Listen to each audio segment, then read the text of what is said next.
Alright, so I made these basic cutting boards, and the first step was to rip them all down to 1 1 4 so I'd have a little bit extra room so I could router sled them down to about 1 inch.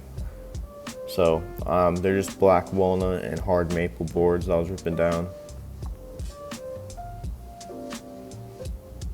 This is a very long process, but in the end, they turned out great, so it was worth it. So now I'm here on the miter saw, just cutting them all down to 16 inches so I could have an end result of about 15.5 inches. It took very long.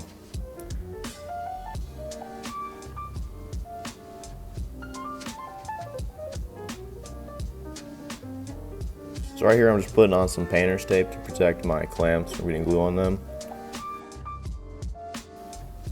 And now I just laid all my blanks out and put glue on them, and I'm just spreading them out with a painter's brush.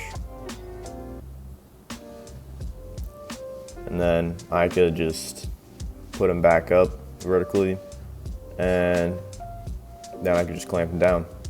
So I'm putting a top clamp on so I could have the straightest clamp I could get. So that's why I have the top clamp on there. And then I'm just wiping all the excess glue off with a paper towel, which will save me a lot of time in the long run. And now I'm gluing on my other two cutting boards, same way I did with the others. Just spreading the glue out with a painter's brush, and setting them all down, and clamping them up.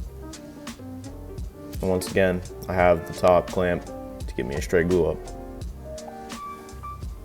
And I do the exact same thing with the third cutting board.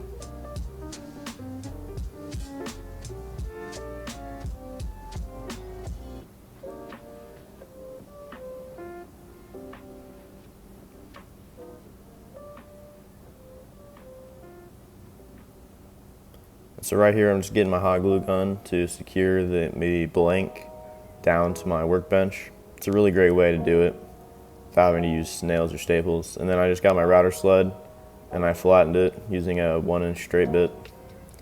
And I just got a mallet and hammered out the hot glue.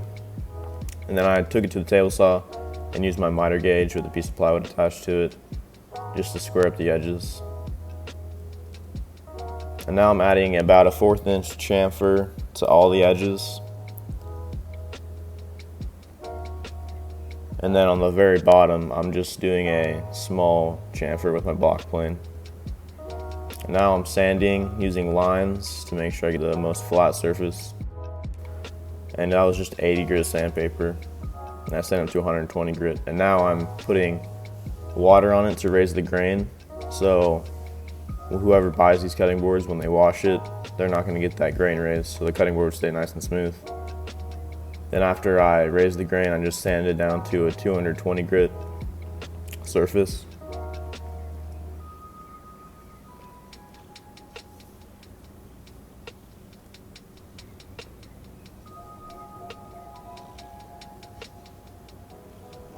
And once that was all complete, I then just wiped it down with some tack cloth, which is a really great way to remove all the dust. And then it was on to finishing, so I just laid out some newspaper and got some mineral oil and applied a liberal amount, and I did that for about 3 coats. And you can start to see the grain pop, and it looks amazing.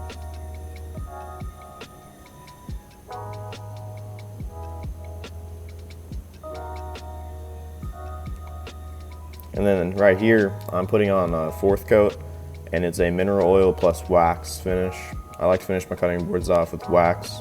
Just helps protect it from water even more.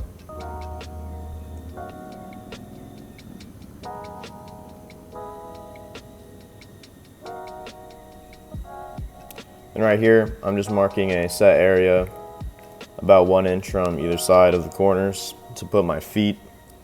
And I'm just drilling pre-holes. And then I can proceed to screwing in the feet.